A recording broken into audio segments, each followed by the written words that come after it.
দায়ুস দায়ুস দায়ুস, যার নামটা দায়ুসের খাতা উঠে যায়, আল্লাহর পয়গম্বর বলেন তার জন্য জান্নাতটা হারাম, জাহান্নাম ওয়াজিব হয়ে যায়। নাউজুবিল্লাহ। আপনার স্ত্রী পর্দায় থাকে না, আপনার স্ত্রী না পর্দায় না থাকার কারণে আপনি কিন্তু জাহান্নামে হয়ে যাচ্ছেন দিন দিন। আল্লাহর বান্দারা আর পর্দায় থাকবেই বা কি করে? যাকে বিবাহ করে এনেছেন প্রথম দিনই তো হারাম দিয়া শুরু করেছেন, ঠিক কিনা? যার সাথে আপনি ঘর সংসার করেছেন প্রথম দিনই তো যৌতুক ছাড়া বিয়ে হয় নাই, কথা বলেন ঠিক কিনা? যৌতুক আমাদের সমাজে এখন বড় হালাল হয়ে গেছে। কয়ে যৌতুক না হলে বিবাহ নাই, যৌতুক না দিলে বিবাহ হয় না। আল্লাহর বান্দারা হারাম দিয়েছে এই কাজটা হয়, ওই কাজে তো বরকত নাই। এই জন্য যাকে বিবাহ করেছি সে পর্দা করবে কিভাবে বুঝ নাই, কোরআনের কোনো বুঝ নাই, হাদিসের কোনো বুঝ নাই। আল্লাহর রাসূল সাল্লাল্লাহু আলাইহি ওয়াসাল্লাম বলেন তলাবুল ইলমি ফরিদাতুন আলা কুল্লি মুসলিম ও মুসলিমাতের, প্রত্যেক নর নারীর জন্য ইলমে দ্বীন শিক্ষা করা ফরজে আইন। জোরে বলেন সুবহানাল্লাহ। যে স্ত্রীকে আপনি বিবাহ করেছেন আমার ভাইয়েরা, বিলাইয়ে দেখেন সে জীবনে কোরআনী মাদ্রাসাও যায় নাই, সে জীবনে কোনো মাদ্রাসায় লেখাপড়াও করে নাই, পর্দা কি জিনিস তা বোঝেই না। পর্দা না বোঝার কারণে আল্লাহর বান্দের পর্দায় থাকা হচ্ছে না। এই জন্য আল্লাহর বান্দারা নিজের মেয়েকে যদি আপনি দিনী পরিবেশে পা উঠাইতে চান, নিজের স্ত্রীকে পর্দাশীলা বানাইতে চান, বিবাহের আগে কয়েকটা সুন্নত তরিকায় কাজ আছে, ওই কাজগুলো যদি দেখা যায়, করা যায়, প্রত্যেকটা পরিবারে শান্তির আলো প্রতিষ্ঠিত করে দেবেন একজন, তিনি আমার আল্লাহ। এই জন্য ছেলে হোক মেয়ে হোক, একটা কথাই বলে আমি বয়ান শেষ করতে যাইব, ছেলে হোক আর মেয়ে হোক, আপনি যত শিক্ষায় শিক্ষিত বানান না কেন, একটা শিক্ষা থেকে আপনার সন্তানকে আপনি মাহরুম করবেন না, বঞ্চিত করবেন না। ছেলে হোক আর মেয়ে হোক, আপনার সন্তানকে আপনি জান্নাতের পথ দেখার জন্য, জান্নাতের রাস্তা সহজে দেখার জন্য একটা কিতাবের শিক্ষায় শিক্ষিত বানাইবেন, যেই কিতাবের নাম হলো আল কোরআন। সুবহানাল্লাহ বলেন। কোরআন এমনই একটি কিতাব, যে কিতাবের জ্ঞান অর্জন না করলে আপনি জান্নাতের রাস্তা দেখতে পারবেন না, যে কিতাবের জ্ঞান অর্জন না করলে আপনি ভালো আর মন্দ নির্ণয় করতে পারবেন না, কথা বলেন ঠিক কিনা? আল্লাহর বান্দারা, ছোট্ট একটা মিসাল দিলে আপনাদের সহজে বুঝে আসবে। আল্লাহর বান্দারা, মানুষ যদি দুনিয়ার সব কিছু সহজে দেখতে চায়, দুইটা জ্ঞান ছাড়া মানুষ সহজে সবকিছু দেখতে পারে না। দুইটা জ্ঞানের সমন্বয়ে মানুষ দুনিয়ার সব কিছু দেখতে পারে। দুইটা জ্ঞানের যদি না থাকে তার ভিতরে, মানুষ দুইটা আলো যদি তার ভিতর না থাকে, মানুষ সহজেই সবকিছু দেখতে পারে না। এই দুইটা জ্ঞান, দুইটা আলো কি জিনিস? এক নাম্বার হলো, আপনি যদি সহজেই দুনিয়ার সবকিছু দেখতে চান, প্রথমেই আপনার চোখের আলো, চোখের যে লাইট, চোখের যেই জ্ঞান, চোখের যেই লাইটটা আছে, চোখের যে পাওয়ারটা আছে, চোখের আলো রাখার দরকার আছে না নাই? আপনি দুনিয়াতে আছেন, চোখের আলো আল্লাহ তাআলা আপনাকে দিয়েছে। এই চোখের আলো দিয়েই কিন্তু সবকিছু অনেক সময় দেখা যায় না। মনে করে এখানে আমরা বসে আছি, সুন্দরভাবে সবকিছু দেখার জন্য চোখের আলো আছে, পাশাপাশি দেখা যাচ্ছে ওই যে বিদ্যুতের যে লাইটগুলো সুন্দর করে লাগানো হয়েছে, কি জন্য? রাতের বেলায় চোখের আলো থাকলেও যদি কোনো লাইটের সাহায্য না থাকে, আমরা কিন্তু কোনো কিছু দেখতে পারবো না, কথা বলেন ঠিক কিনা? তাহলে চোখের আলো যদি আমার থাকে, এরপরে আমি দেখা যাচ্ছে দিনের বেলায় সবকিছুই দেখতে পারবো। রাত যখন চলে আসবে, এই বিদ্যুতের লাইট বলেন আর ল্যাম্পু বাতি বলেন, হারকিন বলেন, যেটাই বলেন না কেন, ওই আলো না হলে, চাঁদের আলো, সূর্যের আলো না থাকলে আমি কোনো কিছুই দেখতে পারবো না। অনেক সময় দেখা যায় আমরা যখন খানা খাইতে বসি, হঠাৎ করে বিদ্যুৎ চলে যায়, যায় কি যায় না? জোরে বলেন। বিদ্যুৎ চলে গেছে, বিদ্যুৎ চলে যাওয়ার সঙ্গে সঙ্গে আমি তো খানা খাইতে আসি। এমনও আছে বিদ্যুৎ চলে গেলে খানা বন্ধ করে, আছে না নাই? আবার অনেকে আছে চলে গেছে, কি হয়েছে, শুরু আছে, আছে না? এমন আছে, চলে গেছে, আমার তো মুখ বরাবর যাইতেইছে, খানা খাওয়া আছেই। পাশে যদি একটু দুষ্ট প্রকৃতির কেউ থাকে, তো টান দিয়া থালাটা চুপে সরায় নিছে। ও আর বোঝা নাই যে আমার নিচে আর কি নাই, প্লেট নাই। ও তো মনে করছে যে আমার নিচে এখনো প্লেটটা আছে। অন্ধকারে যদি হাতটা যদি নিচের দিকে দেয়, হাত কি প্লেটে যায় না মাটিতে যায়? মাটিতে যায়। কেন? বলে ও দেখছে যে আমি তো দিচ্ছি নিচে, কিন্তু চোখের পাওয়ার আছে, চোখের আলো আছে, কিন্তু লাইটের আলো না থাকার কারণে হাত প্লেটে না যা কোথায় গেছে? মাটিতে গেছে। কিন্তু দেখা যায় অনেক সময় আমার যতই অন্ধকার আমি থাকি না কেন, আমার হাত যদি আমি অন্ধকারে উপরের দিকে উঠাই, আমার হাত কিন্তু মুখ ছাড়া কখনো নাকে যায় না। কথা বলেন ঠিক কিনা? মুখেই যায়, কিন্তু অনেক সময় কষ্ট করে প্লেট না হয় মাটিতে যায়।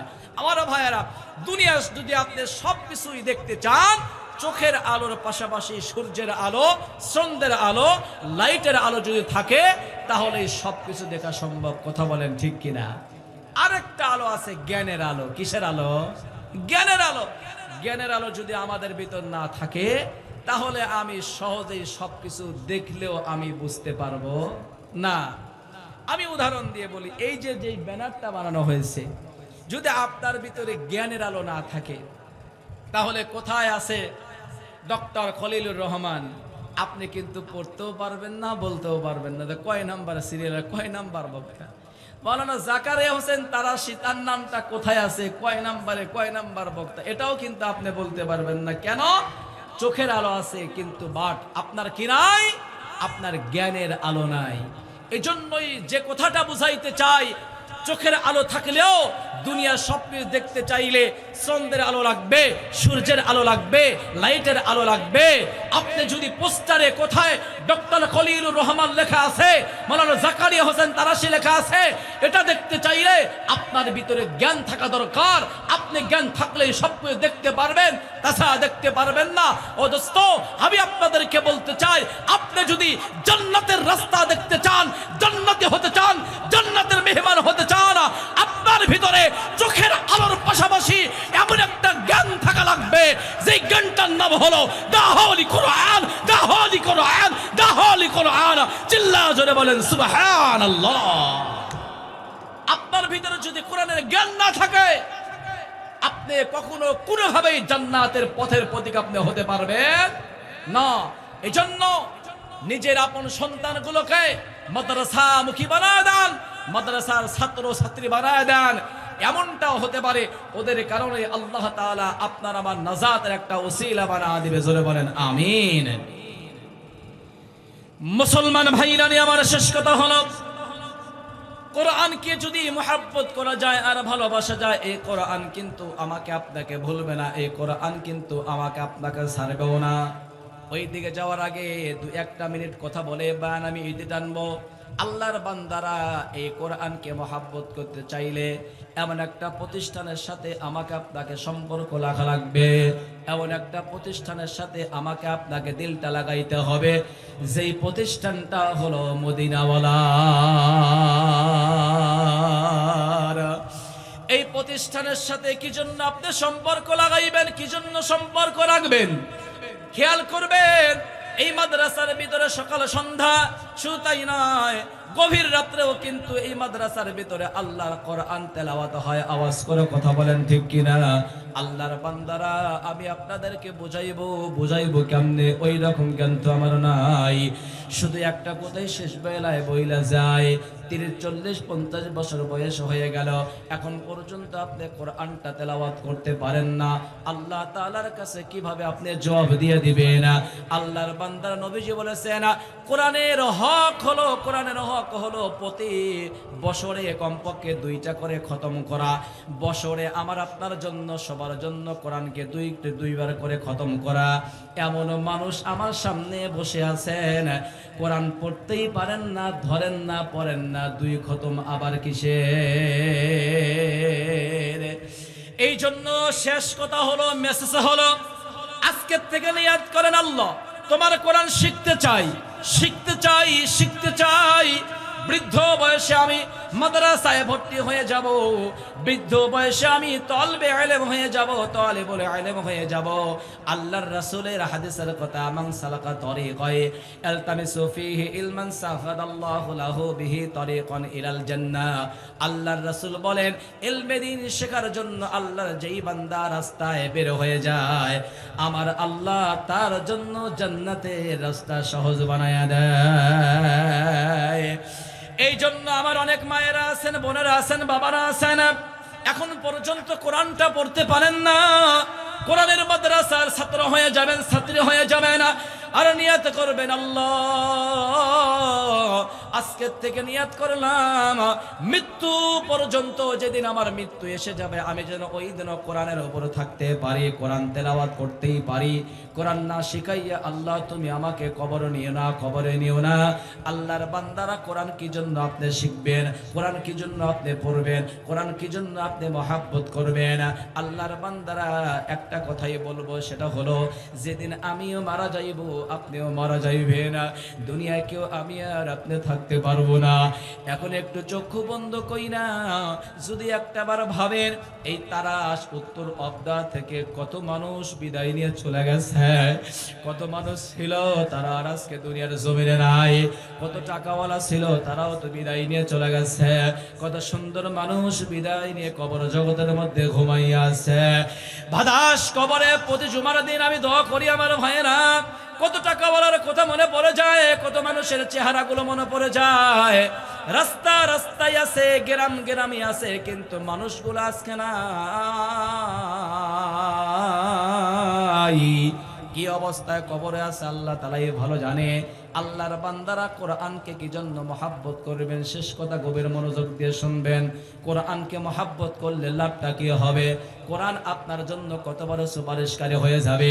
আমি আর আপনি যেদিন মারা যাইব, কোরআনকে যদি আপনি মহাব্বত করতে পারেন, দুনিয়াতে নামাজ পড়েছেন, নামাজ থাকবে আপনার ডান দিকে, রোজা করেছেন, রোজা থাকবে আপনার বাম পাশে কবরের ভিতরে, দান সদকা গুলো করেছেন থাকবে আপনার পায়ের কাছে, সূরা মুলুক প্রতিদিন ঈশান নামাজের পর তেলাওয়াত করেছেন থাকবে আপনার উপরে সুন্দর করে পাখি হইয়া ডানার ইস্তার কইরা কবরের ভিতরে। কিন্তু মানুষের কবরের আযাবটা শুরু হইবে মানুষের মাথার কাছ থেকে। কোন দিক থেকে? জোরে বলেন, কোন দিক থেকে? তার আশেপাশে আপনার নামাজ আছে আপনার ডানে, আপনার রোজা আছে আপনার বামে, অন্যান্য নেক আমল আছে আপনার পায়ের কাছে, সূরা মুলুকের আমল করেছেন আছে আপনার একদম উপরে। কিন্তু আপনার তো কবরের আযাব শুরু হইতেছে মাথার কাছ থেকে। ওই মাথার কাছে কি আপনার বন্ধু হয়ে থাকবে? ওই মাথার কাছে কি আপনার সুপারিশকারী হয়ে থাকবে? কবর এমন একটা জায়গা,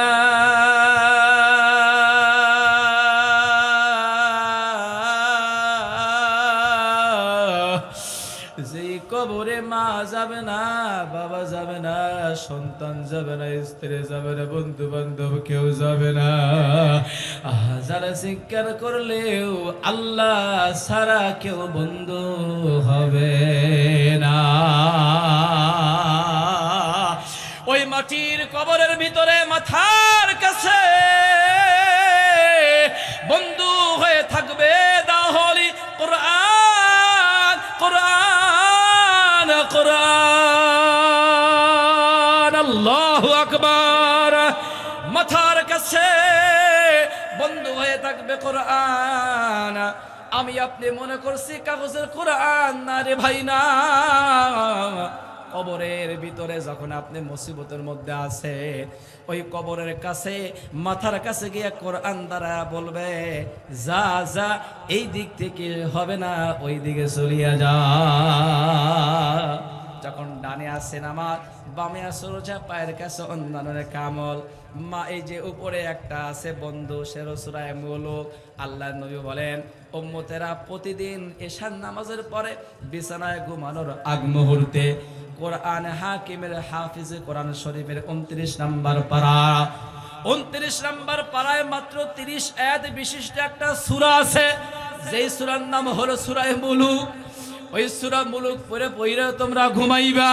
আল্লাহর নবী বলেছেন, যেই উম্মত আল্লাহর বান্দা বান্দিরা প্রতিদিন ঘুমানোর পূর্ব মুহূর্তে মাত্র 30টা আয়াত বিশিষ্ট সূরা মুলক পড়ে পড়ে ঘুমায় যাইবা, যেদিন তুমি মারা যাইবা ওই কবরে তুমি যাওয়ার পরে তুমি একা একা থাকবা না, সূরা মুলক বিশাল পাখি হইয়া তোমার বন্ধু হইয়া কবরে আগমন করবে। আল্লাহু আকবার বলেন। এই জন্য প্রিয় তারাশবাসী আমার ভাইয়েরা, যেই কোরআন দুনিয়াতে মহব্বত করলে ইজ্জত আর সম্মান পাওয়া যায়, যেই কোরআনে তেলাওয়াত করলে প্রতি হরফে নাকি হয়, যেই কোরআন তেলাওয়াত করলে সরাসরি রব্বে কারীমের সাথে গল্প করা হয়ে যায়, যেই কোরআনটা তেলাওয়াত করলে কবরে মাথার কাছে কোরআনকে বন্ধু হিসেবে পাওয়া যায়, ওই কোরআন অনেকে পড়তে পারেন না, পড়তে পারেন না, পড়তে পারেন না। আল্লাহর বান্দা বান্দীদের আমি বলে যাব, আজকের থেকে ওয়াদা করে কোরআন পড়তে পারি না, কিন্তু কোরআনের মহব্বত ছাড়বো না। বাজার থেকে একটা কোরআন কিনে আনবেন, কোরআনটা আনিয়া বাড়িতে রাখবেন, আর নিয়াত করবেন আজকের থেকে আমি তালিবুল ইলম হয়ে গেলাম। মাদ্রাসার ভিতরে অথবা বাড়িতে কায়দা পড়বেন, আর কোরআনটাকে হাতের ভিতরে নিয়া সকালবেলায় নামাজ আদায় কইরা যায় নামাজে বসিয়া কোরআনটা হাতের ভিতর লইয়া মুখে লাগাইবেন, সুমা খাইবেন, আর ডাক দিয়ে বলবেন আল্লাহ।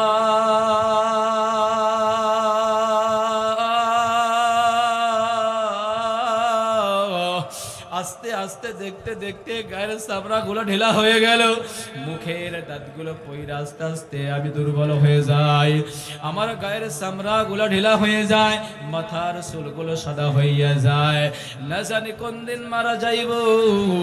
আল্লাহ তোমার কোরআনকে মহব্বত করি, এর উসিলায় আল্লাহ সুমান দিনে মৃত্যু দিয়া, মসজিদে মৃত্যু দিয়া, জান্নাতি বানাইয়া কবরে নিয়ে চলি, বলেন আমিন। এ তারাস এলাকার মুরব্বীরা, বাবারা আমার, এই ময়দানে অনেকেই বসে আছেন, আজ পর্যন্ত কোরআনকে ধরেন নাই, পড়েন নাই।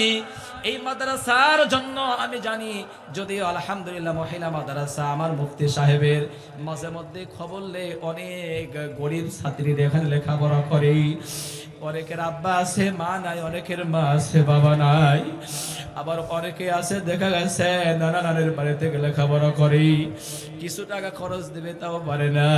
দুনিয়াতে যার মা বাবা নাই তার সে অসহায় আল্লাহর জমিনে আর কেউ নাই। এই বিষয়টা আমি পরিষ্কার বুঝেছি। আমি টাঙ্গাইল ভুয়াপুরে মাহফিল করতে গেলাম, আল্লাহর বান্দারা এই ছোট্ট গোলামরে প্রধান মেহমান বানাইছে। শেষ বেলায় লক্ষ্য করলাম পোস্টারের নিচে লেখা আছে 4 জন হাফেজ ছাত্রের মাথায় পাগড়ি দেওয়া হবে, 4 জন মাথায় পাগড়ি দেওয়া হবে। আল্লাহর বান্দারা যে ছাত্রীরা মাদ্রাসায় লেখাপড়া করে, যাদের মাথায় পাগড়ি দেয়, ওই দিন তাদের সে বড় খুশি আর এই মাদ্রাসায় কেউ থাকে না। পাগড়ি যদি মাথায় নেয়, যদি মা আর বাবা থাকে অনেক আবদার করে, নানা নানির কাছে বায়না করি, নানু ভাই আজকে মাথায় পাগড়ি নেব, তুমি আমার কি বোনাস দিবা? আব্বা আব্বা থাকলে সকাল বেলায় তো মাদ্রাসায় চলে আসে, অনেক কিছু আবদার করি। যেমন আজকে মাদ্রাসায় যতগুলো ছাত্রীরা আছে সবার অভিভাবক এসেছে, যদি মা নাই বাবা এসেছে, বাবা নাই মা এসেছে, মা বাবা নাই দাদা দাদি এসেছে, দাদা দাদি এসেছে। এ বাবারা, মার কাছে যে আবদার করা যায়, বাবার কাছে যে আবদারটা করা যায়, নানা নানি দাদা দাদি বন্ধু বান্ধব ভাই বোন যাই বলো না কেন, ওই আবদার করে তৃপ্তি হয় না। আমি যখন গিয়া বসলাম, ওস্তাদ এবার পাগড়ির আয়োজন করলো, 4 জন ছাত্রকে আনা হলো। 4 জনের ভিতর লক্ষ্য করলাম যে 3 নম্বরে আসে, চোখের কোনা দিয়ে দর দর কইরা পানি ভরে, মন চাইছে আর 3 জন হাসে আর কান্দা করে। অভিভাবকদের ডাইকে আনছে, মন চাইছেও কান্দতেছে। আমি ডাক দিয়ে কই, হুজুর এই 3 জন হাসে আরো ছোট্ট কেন কাঁদে? ডাক দিয়ে কই, ভাই কি বলবো, সকাল থেকে কান্না শুরু করেছে আর বন্ধ হয় নাই, যত বুঝাই বোঝে না, কি হয়েছে একটু বলেন। বলেও যে কাঁদে। সবচেয়ে বড় কষ্টের কথা হলো দুনিয়াতে ওর মাও নাই বাবাও নাই। যেই তিনজনের মাথায় পাগড়ি ওকে সহ চারজন, ওই তিনজনের আব্বা আম্মা সকালবেলায় এসেছে। সকালবেলায় মা আছে তার জাগির বাড়ি অথবা আত্মীয় বাড়ি, বাবা মাদ্রাসায় যখন আসে সন্তান দৌড়ায় গিয়ে বাবাকে জোড়ায় ধরে কত কথা কয়। ওই তিনজন বাবারে জোড়ায় ধরে, মার কাছে আবদার করে, কিন্তু আর তো মাও নাই বাবাও নাই। কার কাছে আবদার জানাইবি? নানা নানি মাদ্রাসায় ভর্তি কইরা দিছে, আজকে পাগড়ি নিবি। নানা এসেছে, ওর একটাই কথা, ওরে ডাক দিয়ে কইলাম, কান্না বন্ধু কর, তুই তো আজকে ভিআইপি মেহমান আল্লাহর কাছে, তোর মাথায় পাগড়ি দেওয়া হবে, তুই তো ভিআইপি মেহমান আল্লাহ তাআলার কাছে। যতই বুঝাই বুঝে না, একটাই কথা, হুজুর ওদের তিনজনের আব্বা আম্মা আইলো, আমার টাইলো না, কার কাছে আমি আজকে আবদার জানাইবো? কে আমার অভিভাবক হইয়া আমার পাগড়িটা মাথায় পরাইয়া দিবি? এইটা বইলা হাউমা হাউমা করে কাঁদে।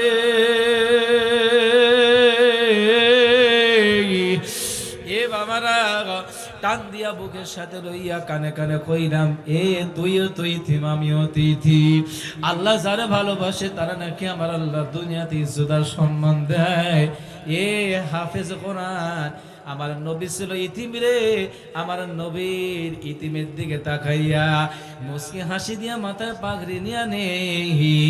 আমার আল্লাহ কিয়ামতের ময়দানে তোর আব্বা আর আম্মার মাথায় নূরের তাজ আমার আল্লাহ পরাইয়া দিবে।